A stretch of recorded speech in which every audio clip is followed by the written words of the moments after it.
My name is Daniel.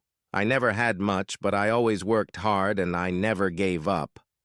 I grew up in a small house with my mother and sister, and we had just enough to live. School was hard, money was tight, and I left early to find a job, any job I could do. At 18, I became a driver, nothing fancy, just driving cars and keeping them clean. One day I got lucky. Someone called me and said a rich man needed a quiet driver. I wore my best shirt, fixed my hair, and stood at his gate, nervous but full of hope. He walked out slowly, old and quiet, with a white beard and a calm, deep voice. He said, "You're young but polite. I'll give you a try.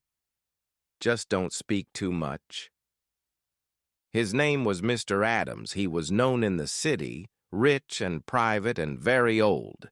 He had no wife, no kids, no friends around, just staff and silence and tall gates. He didn't talk much at first, just told me where to go, and watched the roads in silence. But I stayed patient, drove safely, arrived on time, and never touched his things. Weeks passed like that, calm and quiet, just driving from place to place, day by day. Sometimes he read books in the back seat. Sometimes he just stared out the window. I never asked questions, never tried to talk, just did my job and stayed in my lane.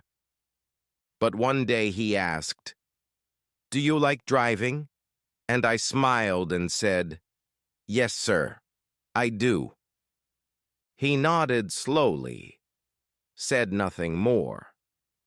But after that day, he talked a little more. He told me stories about his younger days, about the city, the wars, the hard times. I listened with care, never interrupted, just drove while he remembered his life. He said I reminded him of someone, a boy he once helped but lost over time. He grew softer with time, let me help with things, even joined him for tea some days. I still lived small in a quiet room near his garage, but I felt peace and something more. I had no father, no older brother, but somehow he filled both roles with his silence. He never said much, but in his own way I think he liked having me around. One evening he said, "You're honest, Daniel, and that's rare. Don't ever lose it." I said, "Thank you, sir," and meant every word, because his words meant a lot to me. I never thought of money, never thought of reward. I was just glad to be trusted. But I didn't know that trust would one day change everything I knew about life. The days went quietly, the sun rose early, and I waited by the car, ready to drive. Mr. Adams came out slow with careful steps, holding his cane, always dressed well. He nodded to me each morning, his eyes tired, his voice low, but still strong inside. We didn't talk much at first, but I could feel respect, quiet and steady like the wind. He started asking small things, like music in the car, or a quick stop for coffee. He told me how he liked things, soft music, clean streets, and no noise from crowds. He was old but sharp, and noticed everything from traffic lights to my polished shoes. He never smiled big, but I saw it in his eyes when I opened doors or gave him tea. One day he looked tired, leaned back in the seat and said, "Daniel, Stay close today. I stayed near the car, watched his steps, helped him carry his bags, walked beside him. He sat on a bench under a tree and told me this place was where his wife once sat. His voice broke a little, his hands shook, but he smiled gently, lost in memory and sun.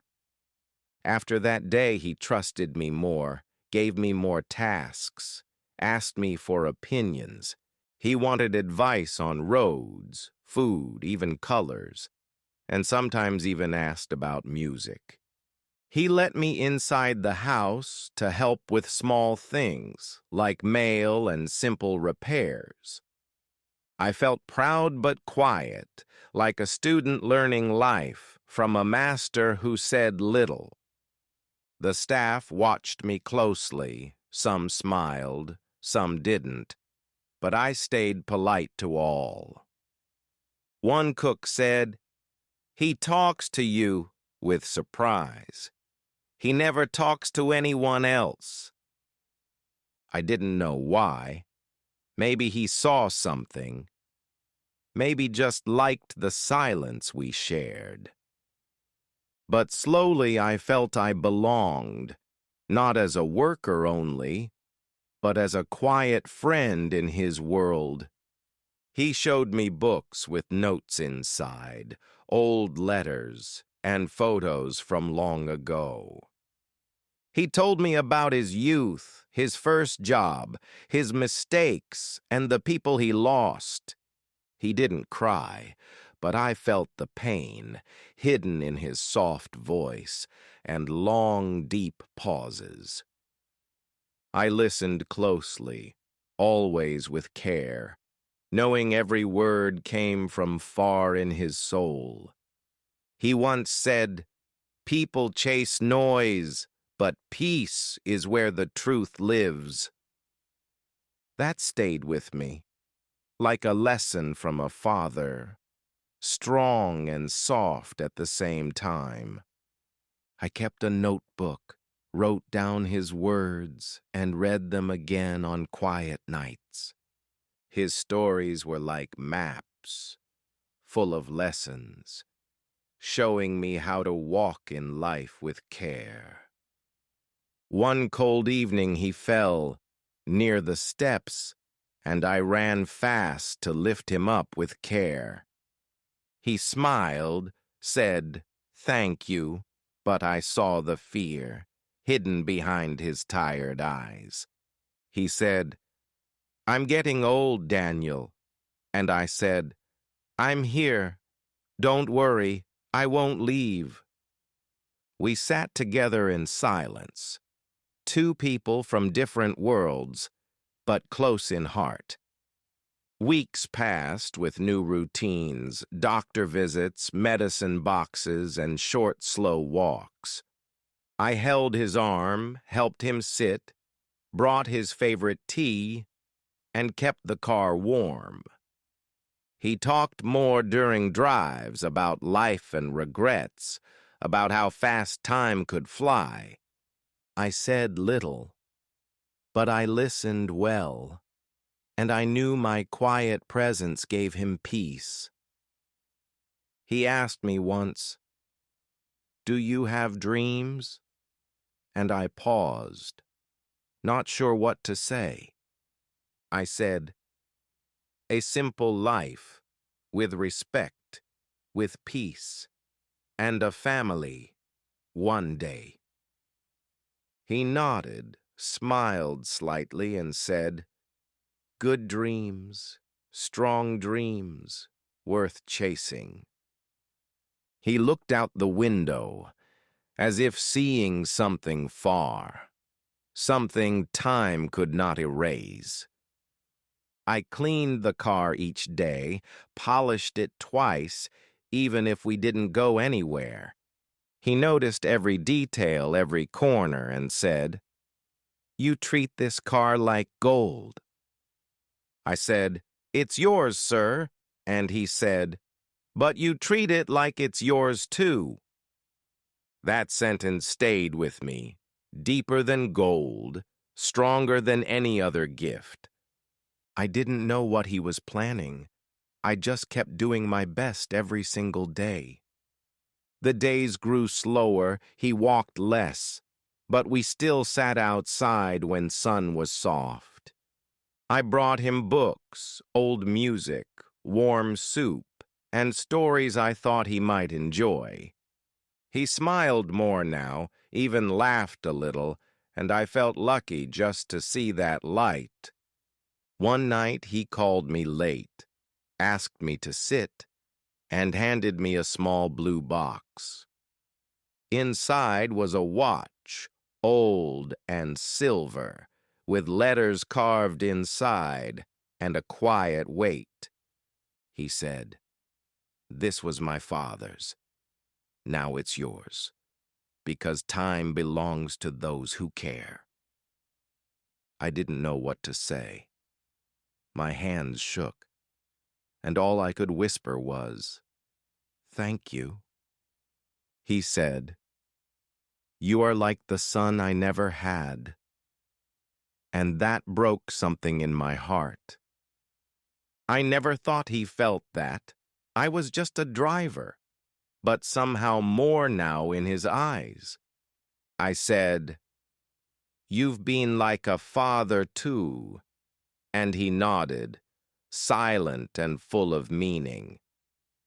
That night I didn't sleep.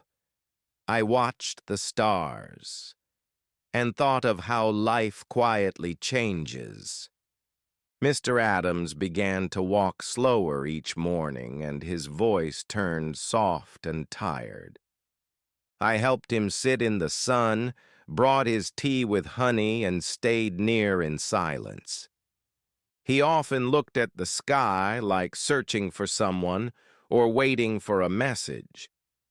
I didn't ask questions, I just stayed close and gave him quiet support every day.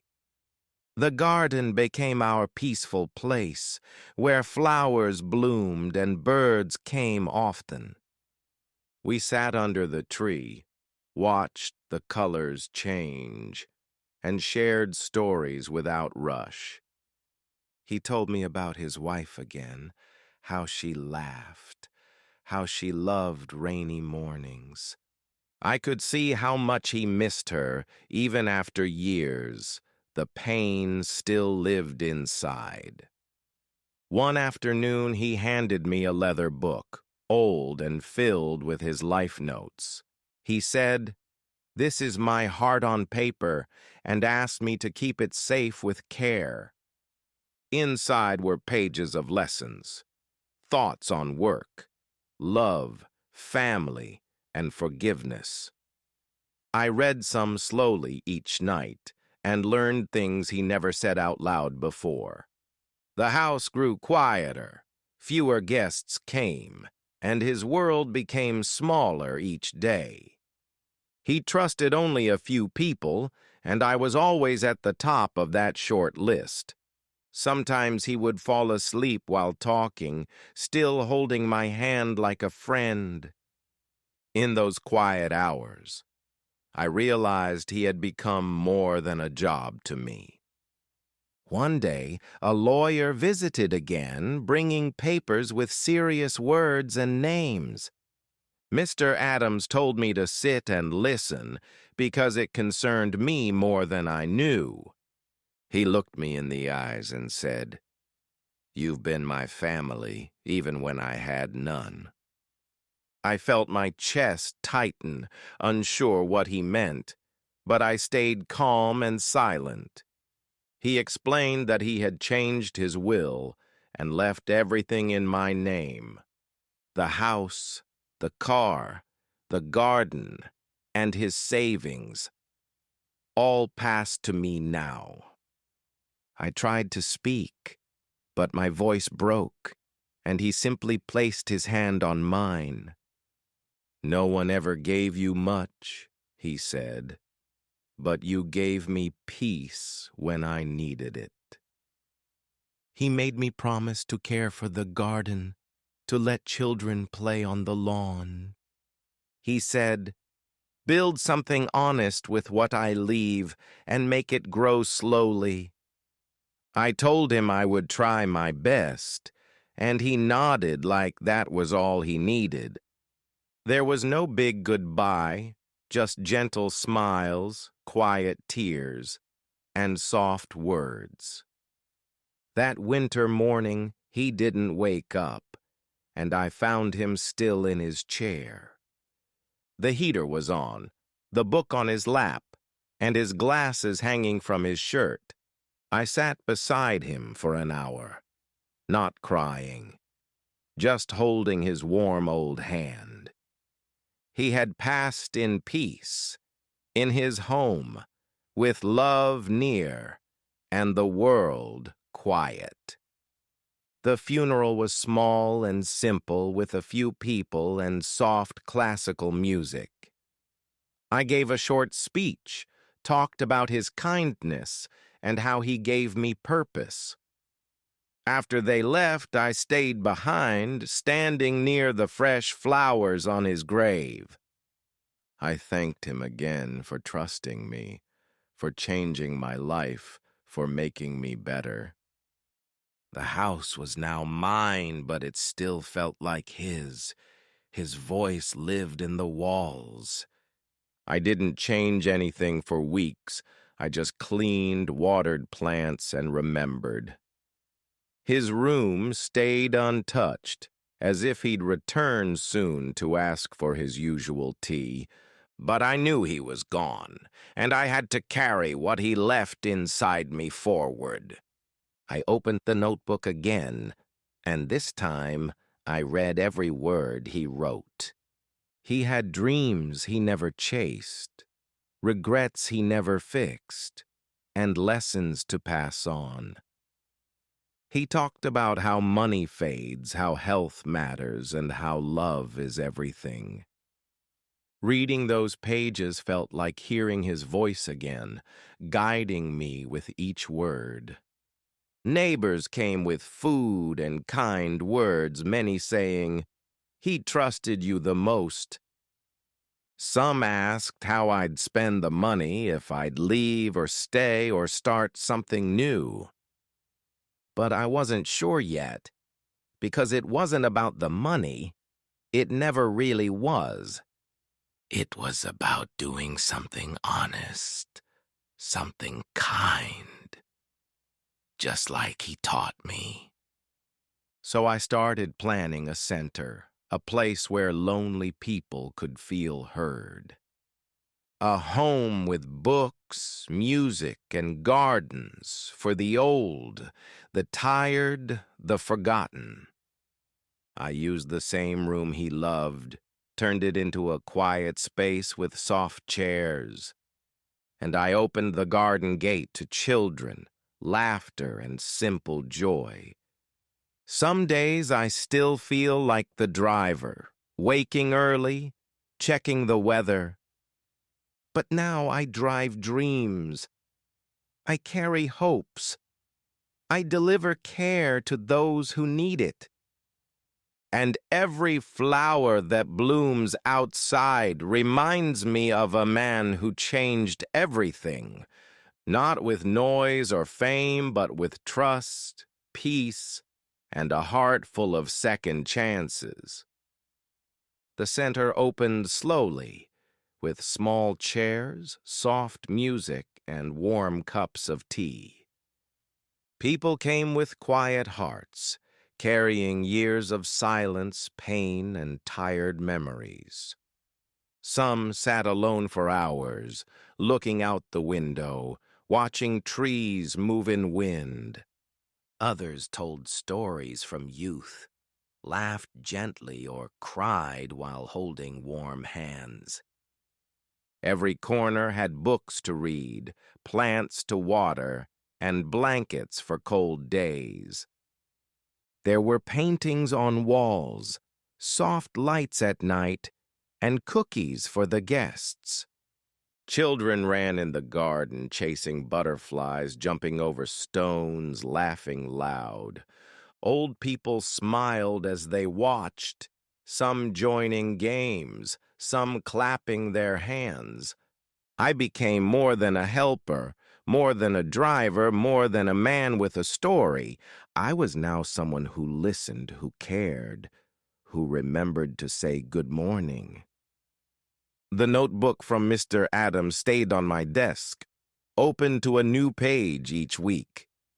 I used it to guide the center, to remind myself of why I started this journey.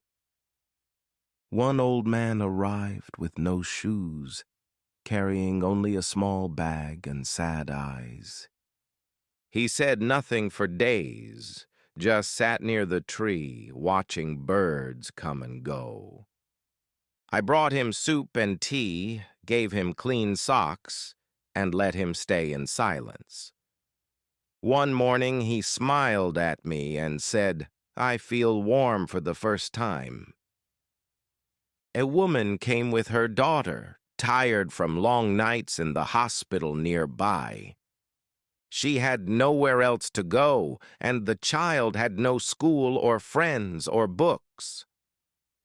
We gave her a room to rest, toys to play with, and a bed that smelled like flowers.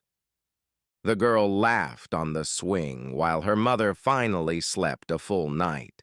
People began to donate food, clothes, chairs, books, and small pieces of art.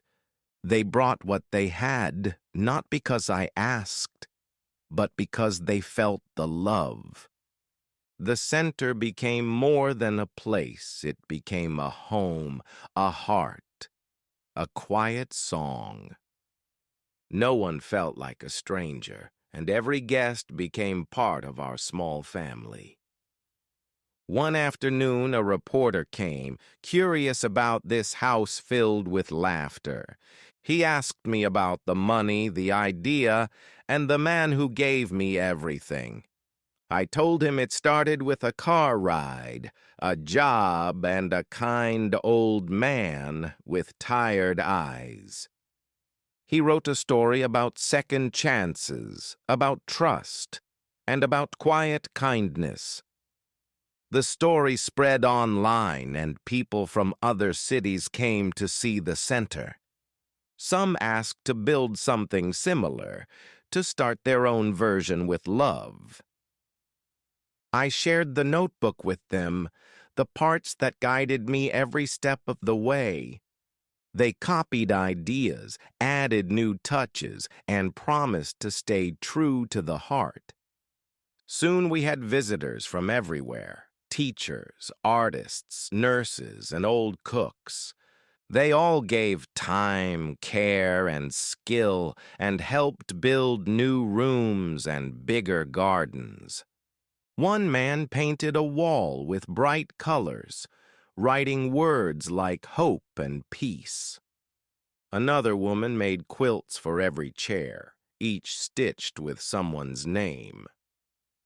I still woke up early each day, made tea, checked lights, and watered the flowers. But now I did it with purpose, with pride, and with a deep, steady joy inside. Mr. Adams would be proud, I think, to see how much good came from his gift. Not just in money or land, but in the way people found each other again. One boy said, "This is the first place where no one laughed at my stutter." A woman said, "Here, I feel seen. I feel safe. I feel like I matter again." Another old man cried and said, "I thought I would die alone, but not anymore." Their words became part of the walls, soft echoes of the life we built together. We started new things, music nights, reading groups, and warm meal Sundays. Children drew pictures for guests, taped them on windows, filled halls with color. Volunteers gave haircuts, foot rubs, warm baths, and soft hugs to those who needed. No one asked where you came from, only how you felt and if you wanted tea.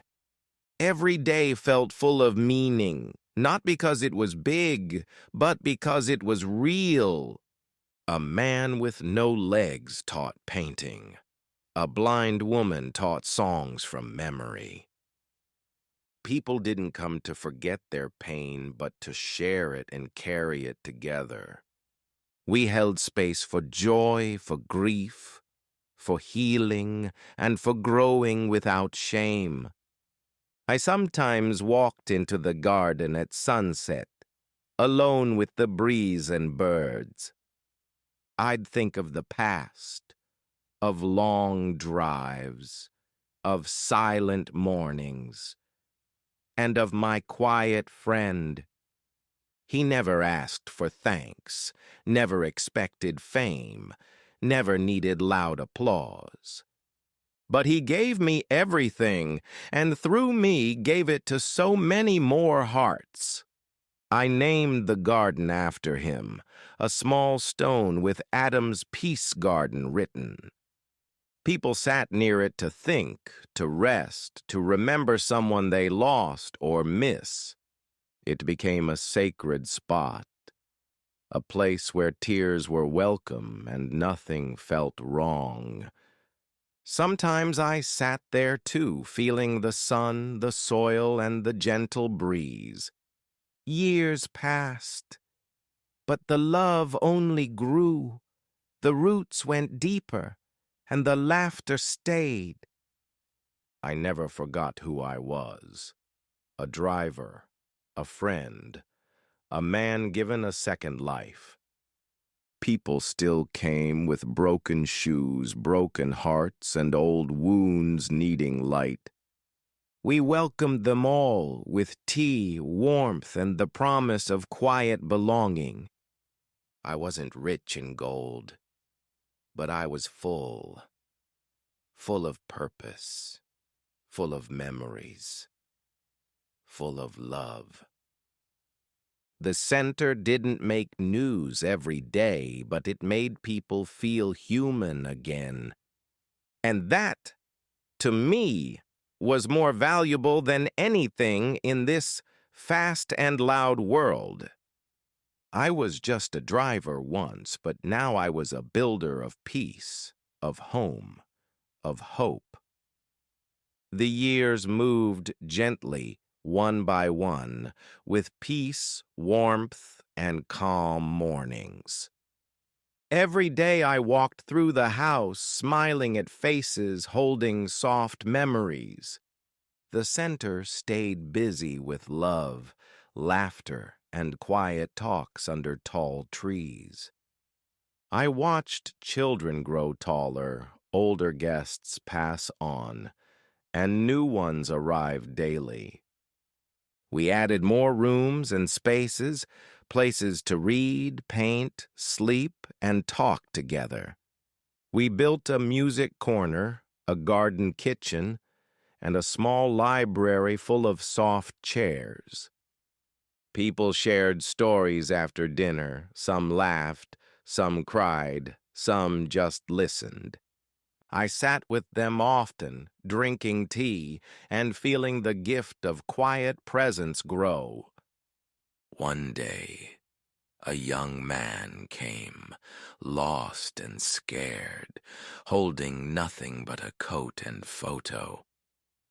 He looked like me long ago, full of fear, pain, and heavy silence deep inside. He asked for a place to sit, then for tea, then for someone to listen for a while. I gave him a blanket, warm soup, and all the time he needed to feel safe. Days later, he said, "I thought I had no worth, but you made me feel human again." His words reminded me of Adam's, the car rides, the silence, the gift I once got. Now I was giving it back, not through money, but through time and soft kindness. It felt full, like a circle complete, like light returned to where it once began. Every photo on the wall had a face, a name, a small story of quiet change. We never erased pain, but we held it gently, like a cup too full to carry alone. The center became known not for size, but for how it made people feel inside. It was simple, small, steady, like a fire that never stopped warming hearts. I still remembered my first drive, my first talk with the old man in the back. He never asked for much, just peace, respect, and someone to care a little more. Now I was that person for others, because he showed me how to be gentle first. His life gave me mine, and through mine, many others found theirs again too. I didn't need awards or praise, just the sound of laughter after a shared meal. I didn't count money or fame, only the number of chairs filled with love each night. And when people asked who built all this, I always said, it started with a ride. Because that simple day, in a car, changed everything I ever thought I was. So I kept driving, not cars, but people. From sadness to hope, from fear to light. And every time someone said thank you, I whispered inside, thank you too. Not to them, but to Adams, to the past, to the journey that brought me this far. And in that soft whisper, I felt full, complete, and quietly, deeply home.